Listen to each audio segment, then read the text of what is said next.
Hello there, Casey. Hello, hello. Hello there, Casey. Hello, hello. Can hear myself over. Right, that's not good. Let's fix that. Hello, Arnon. Hello, hello.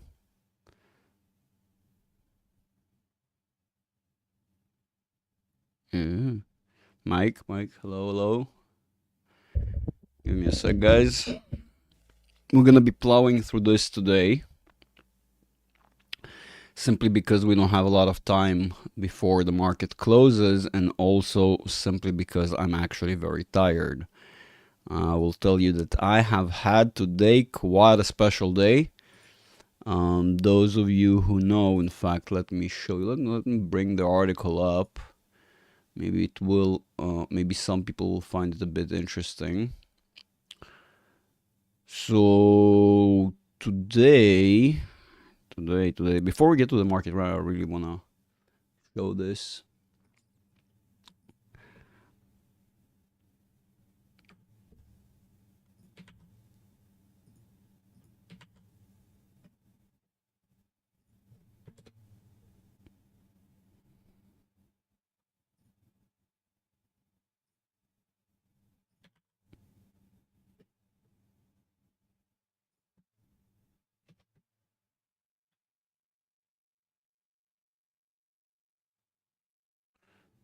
Yeah, I know I'm quiet for a long time there, guys. Sorry for that. I just want to show you and explain why I'm a bit tired today.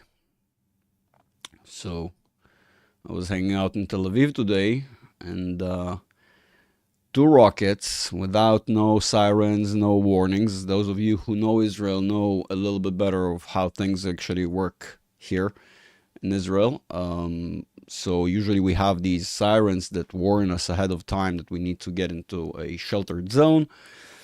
And well, I wasn't really ready for it all, and I swear to you, and I have no reason to lie. Again, I'm not gonna give the exact sort of coordinates and directions, but I was about 300-ish meters away from the explosion. In fact, it was so close. The explosion was immense. First of all, it was pretty crazy. So, just to put it all in perspective, I'm kind of tired and had a long day here. And those of you who had less of a rough day, appreciate your day. So it can always be a little bit rougher than that. I swear to God, guys, 300-ish meters at most. Great fun, great fun. That is how I spent my day. Hope yours was better. I'm absolutely fine. Iron Dome didn't do a thing. I think I'm not really sure. You can look it up. You can look up the whole event thing. It happened afternoonish, kind of. Didn't hear it. You can look it up. It's Jonathan. You need to obviously Jonathan Israeli. You need to look up interceptions or rockets hit off of coast of Israel. Look up today's date. So yeah, Iron Dome didn't react. We didn't have a siren or anything. It was out of nowhere. It was just us hanging out and pretty much two combined explosions. It's almost really hard to tell, which where one starts and where the other ends. But it was like almost this burst of explosions, twice, two of them in a row, and yeah, just out of nowhere. I mean, we all of us who know these sort of things identify that as a intercept or something of this sort. Immediately was, again, as I said, 300-ish meters. Those who know, that's not even a minute of sort of range distance. So in other words, pretty fun day for me. So yeah, I'm a bit tired, so we're gonna plow through this thing today. There's not much to say, as I've said in yesterday's live. Those who remember, guys, I'm sorry if I'm not gonna be fully attentive. I'm just very tired and all that, so bear with me. But I'm gonna try, as I said, plow through this. On the 1 minute, we don't see anything interesting, and plus, as we know, the 1 minute is kind of boring all in all. So 5 minutes still gives us a bit of movement upwards, uptrend, no worries, all simple, all fine. Where we're kind of switching over still, although we're in oversold territory. All in all, the 5 minutes, as I said before, is more relevant for scalpers. So I mean, pretty much ignore it. Those of you who are not in and out of the market, people like Arnon, day traders and such, scalpers at most. So As I've said, those of you who know, I spoke about this yesterday. There is a gap basically that we formed right here. Let me try, in fact, show you the exact gap. Um, here, here it is. Come on, gap thingy. Show me price action. Here it is. So we had a gap opened up, a hole, if you will, between, what was it, the 24th of August and the 24th? No, the second. What am I talking about? 24th? You see, guys? You see? That's what I'm talking about. The 1st and the 2nd of August, right here. We have a gap opened up. You can see the ranges, the bottom and the top. Ignore this. This is from before. It's kind of irrelevant. In fact, just for now, for clarity, let's remove that. I don't mind. So where we are at right now, you can see the market definitely respected. By the way, in fact, let me just, just for the hell of it, this line, as you will see, is not nonsensical. In fact, sort of the I shouldn't be calling it the art of being able to locate supports and resistances is really quite a skill. Okay, so but for now we don't care about this. We might as well ignore this. What we really care about is that top resistance, if you will, which, as those of you who followed yesterday, I said that we're probably not going to have enough momentum to make it all the way to the top. We're probably going to be dying out somewhere along the way, although we will see on the other time frames that we might as well finish this up tomorrow or today through the post market. But what we will see didn't really change. It just became a little bit more amplified, I guess, or emphasized. There is basically you will see only one time frame that is in our way that shows potentially, well, in our way, well, that depends. Most of you are not short sellers, let alone holding as triple Q and such. So yeah, we'll see how exactly it looks. So 5 minutes, as we said, upside, nothing really interesting. Again, it will not take too long. Might as well squeeze this out, the 5 minutes, what we saw there in the duration of the rest of the session before it ends. So the 30 minutes is where things start to be really interesting, because we here can predict about an hour and a half, about 2 hours. The more skilled people can predict even further out. So here we can see the market, as we said, the market, once we go to the larger time frames, more we're going to see these processes after we move into the overbought, oversold territories, which, as we said, in essence, amplify whatever direction the trend is, or whichever side that is.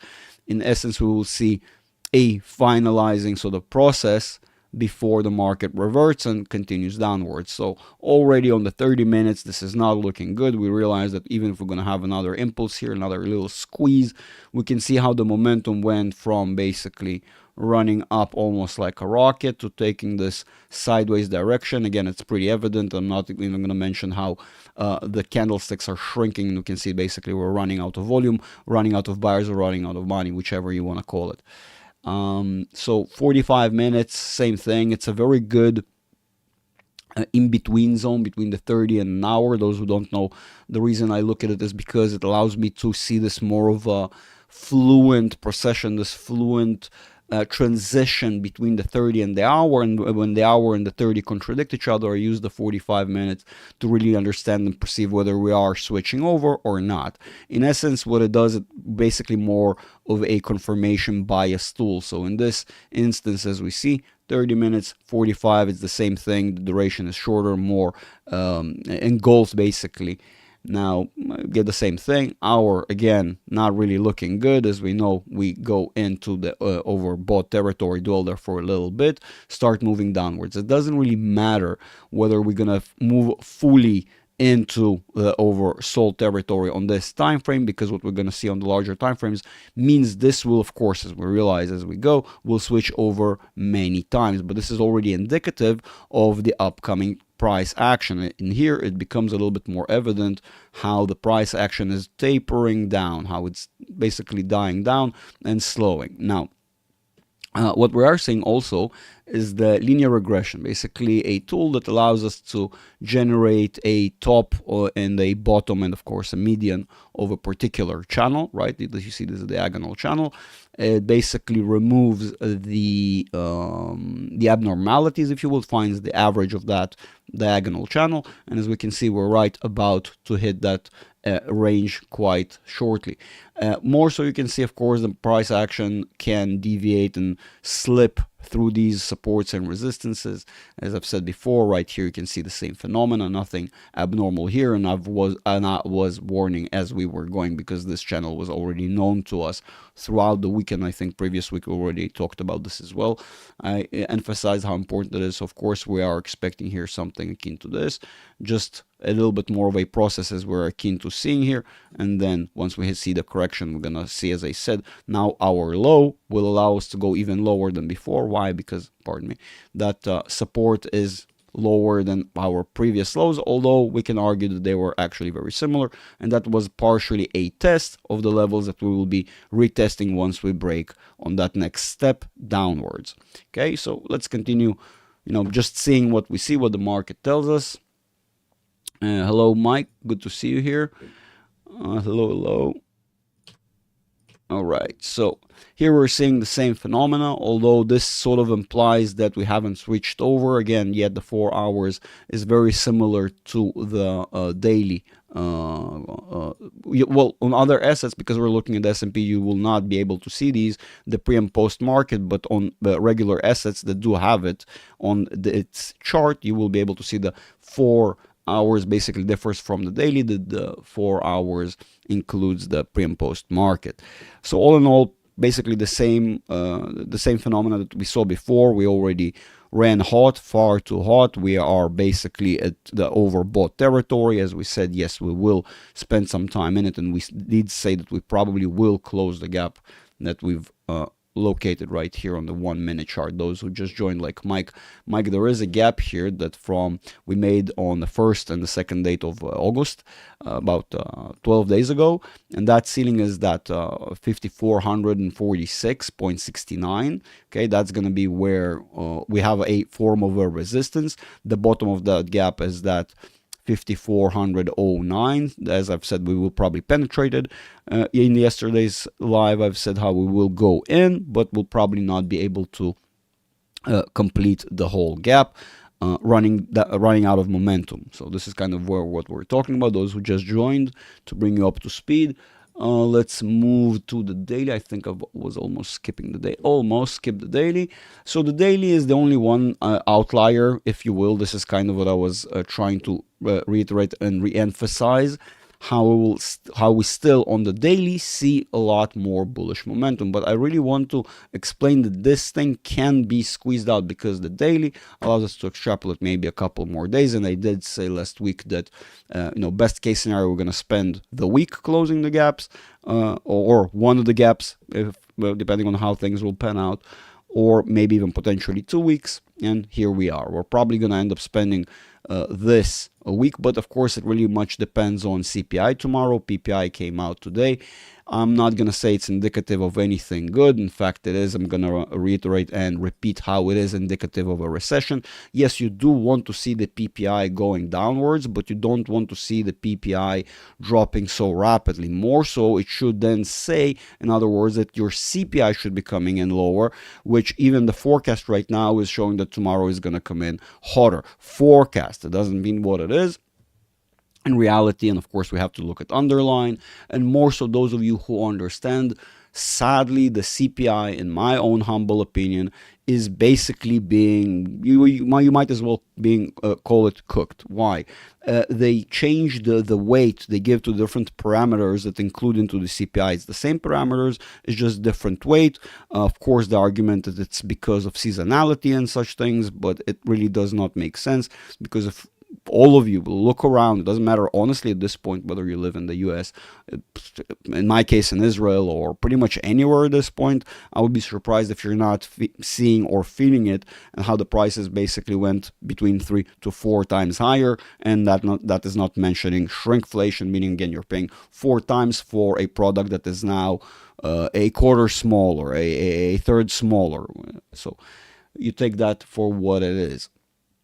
So let's continue with this. Basically, the problem here with the trend, pardon me for stuttering there for a second, The problem with this trend, I know it might confuse some of you, and if you're not familiar with this, and I've mentioned this in the previous videos, how on the one hand, well, we broke out of the trend, right? We had slippage, so normal. Then we broke back in, retesting. That's a normal process of the price action moving between the bottom and the tops of the trend, of course, allowing us to slip outside, even if a little bit, right? But no, again, we will see a more severe problem as we're going to be moving up to the larger time frames. This temporarily does show that we potentially have a couple more days. Let's look at this week, and I will reiterate and will re-emphasize how this, of course, everything can change tomorrow on CPIs, depending how CPI will come in.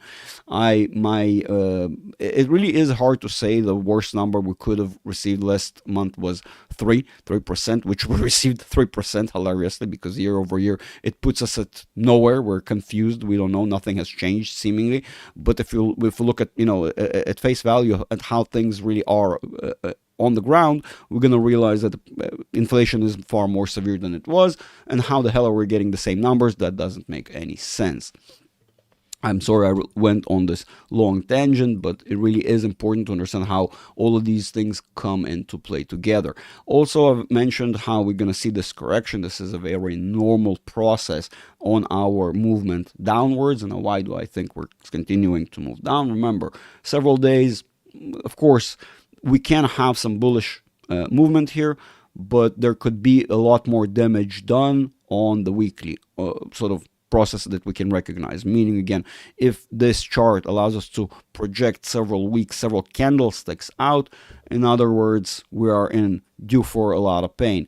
And yes, this actually shows something that is very normal. That means we went from one end of the trend to the bottom of the trend, tested the median because we sliced through it very rapidly, right? It's basically a 3-2-1 sort of process, a 1-3-2, if you will, process. And now we probably, once testing this, will break back down, although seemingly as if we are retaining this long-term trend, we're going to be slowly breaking through it and moving onwards. Now, why do I say that? This is one of the most crucial time frames that we're going to look at, the monthly. The monthly really allows us to project several months outwards. It's good for swing traders, of course. It's irrelevant for scalpers, but people who take short-term trades or want to know when is a better time to get in the market, if it's an individual asset. As we know, the market right now pretty much works in tandem. Most of the assets that our community talks about, unless your asset is completely segregated or maybe energy correlated, there are different sectors that of course influence one another. I'm not going to mention there are several assets that are being held by our community that are a bit problematic, so I'm not going to mention them. I don't want to get people into, don't put a healthy head in a sick bed, if you will. The monthly that you're seeing is as scary as you can imagine. Remember, the orange is our bearish, the blue is our bullish. We are just about to go through this convergence. Those who understand the significance of going through these three impulses understand that we're basically at the end of the wave and we are about to go for a deeper correction. So, in fact, I would argue that this entire candlestick for the next 17 days, from what we can gather from here and the other time frames, will probably going to be filled back in, and it's going to be locked in on a far sort of deeper movement. All in all, I'm not going to say that we're going to have through this month any movement any more severe than 5100, basically the bottom of that candlestick. For the time being, I cannot confirm it with certainty, but it is very, very plausible that after this week we're going to see a lot more bearish momentum, and in fact it might start already tomorrow, depending on CPI, depending on the perception of the market. In fact, I would argue that the institutions are already positioning themselves. Imagine if we were in the Middle Ages, you're seeing another army, set up right in front of your castle. They're taking positions, getting ready, getting an encampment. And you yell at them, guys, what are you doing? They're like, don't worry about it. Everything's fine. It's not, don't read into their words. They have no fiduciary duty to you guys. You need to understand that.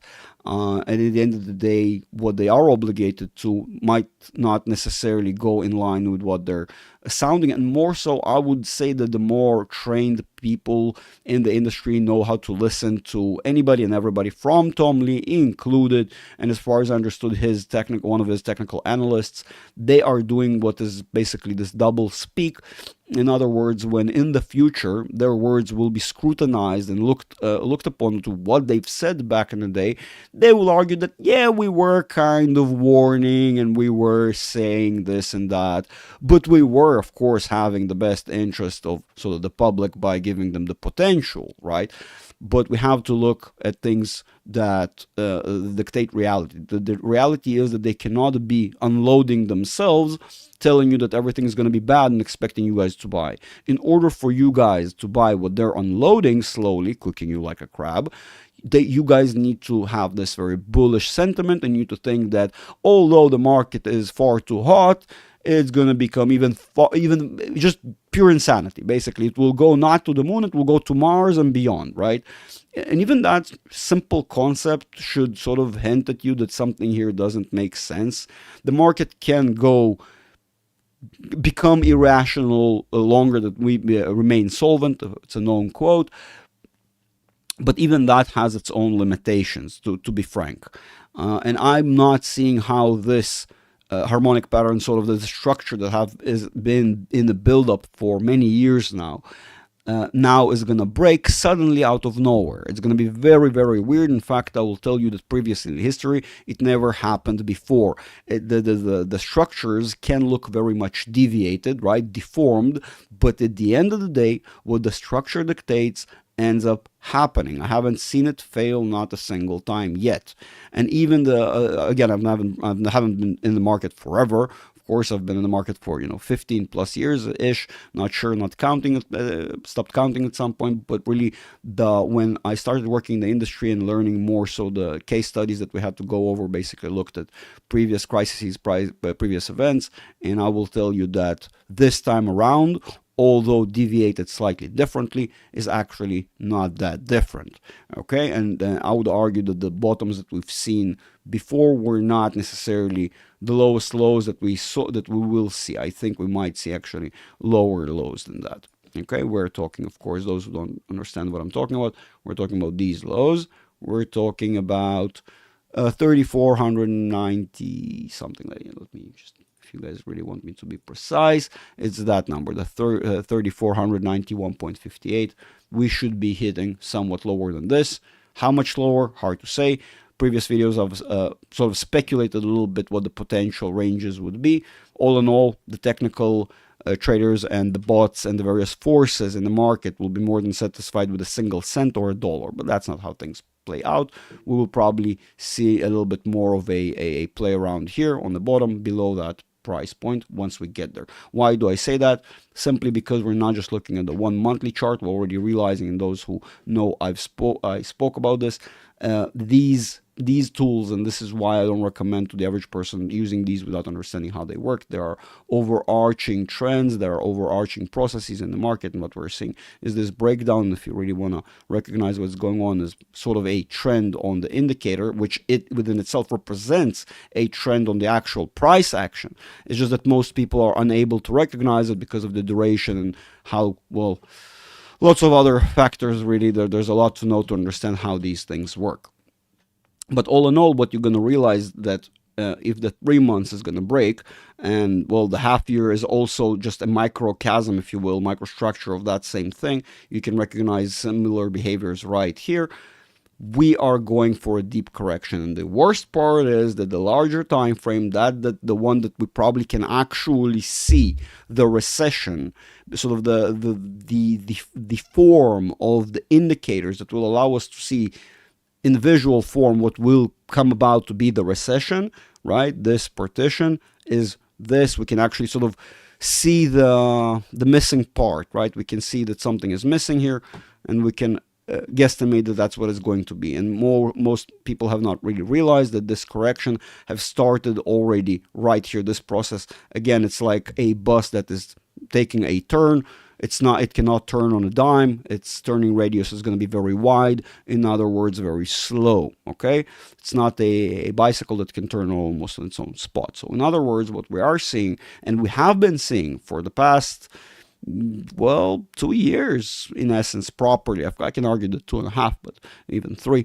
But in essence, we've been seeing this turnaround process. Now we are in it, and we ran so hard that now correcting downwards, all it does, it sort of eats away at this candlestick. And at some point, once we're going to hit the bottom and the movement will be amplified, we will, pardon me, we'll penetrate back in. Of course, we'll see, I mean, my assessment, first starting to hit these grand supports that have maintained this trend all along, all the way to, well, I lost myself, pardon me, because of course it's going to appear very slightly differently. That is that level, as we said, the 34915 something, if I'm not mistaken.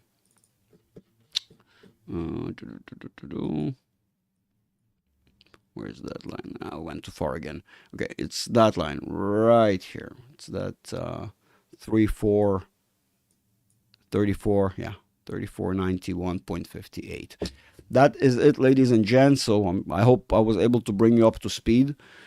Just very, very tired. Had a very rough day. As those of you who don't know, had a fun incident today. If you want to know what it's all about, watch the beginning of the video. I kind of brought a quick summary. This is why I'm doing this rather short.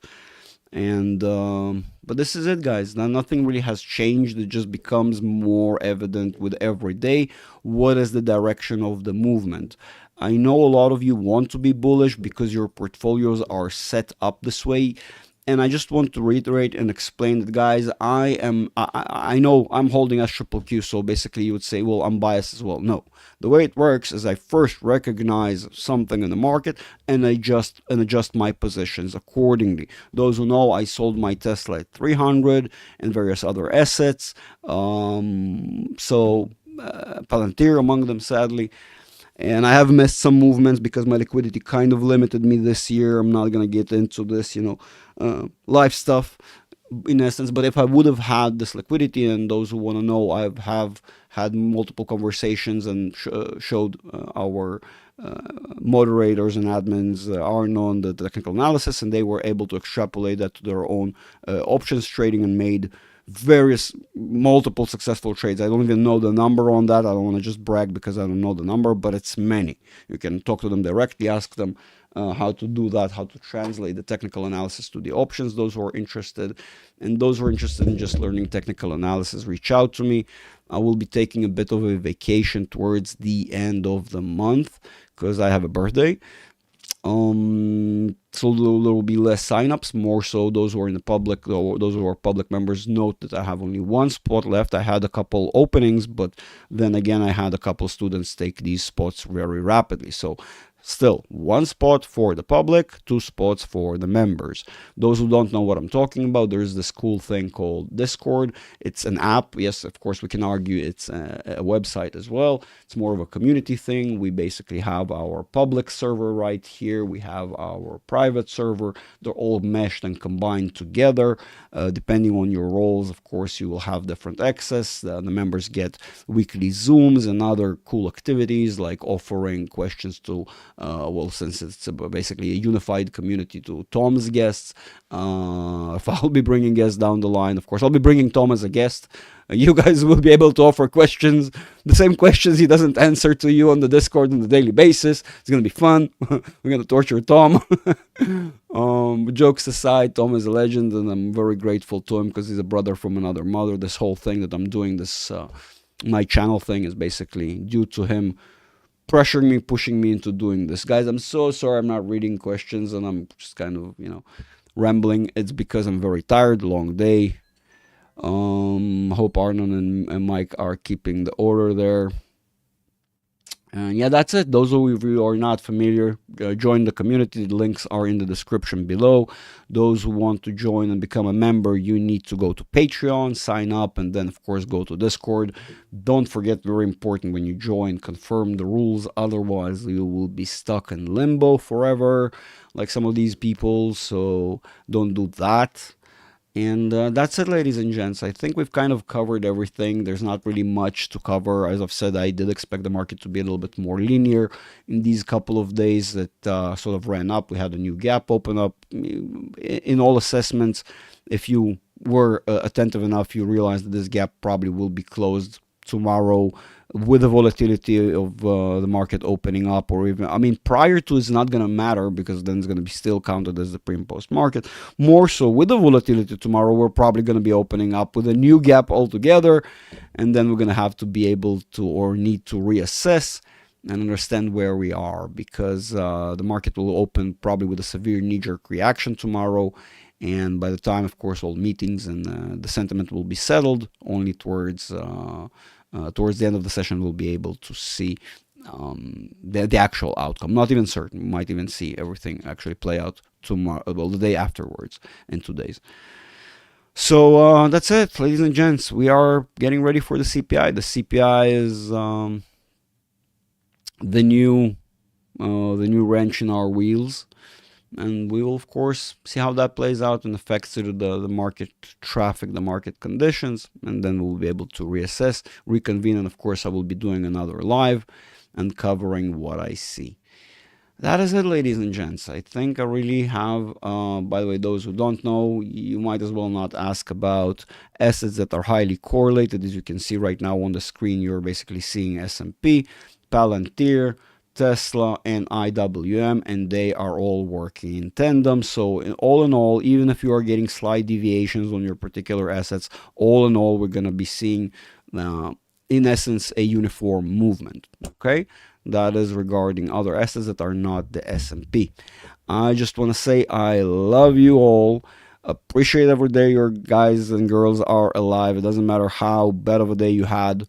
I mean, it all can end in a second. I know it's a cliche rant, but it's true. I mean, a lot of us Israelis, I guess, get to, and get a new lease on life every other day when we realize we might as well have been gone within, 1 minute distance of something. So, ladies and gents, I tremendously love you all for taking part, joining the Zooms, joining the calls, joining the lives, joining, doing, liking, all that crap that this new age social media wants. At the end of the day, it's all about us as a community, the resources and information and help we actually bring to each other.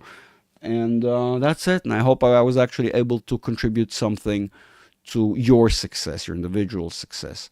Ladies and gents, have a wonderful rest of the day. I will definitely see you tomorrow. And come and join us and hang out with us on Discord. Peace out. See you on the next one.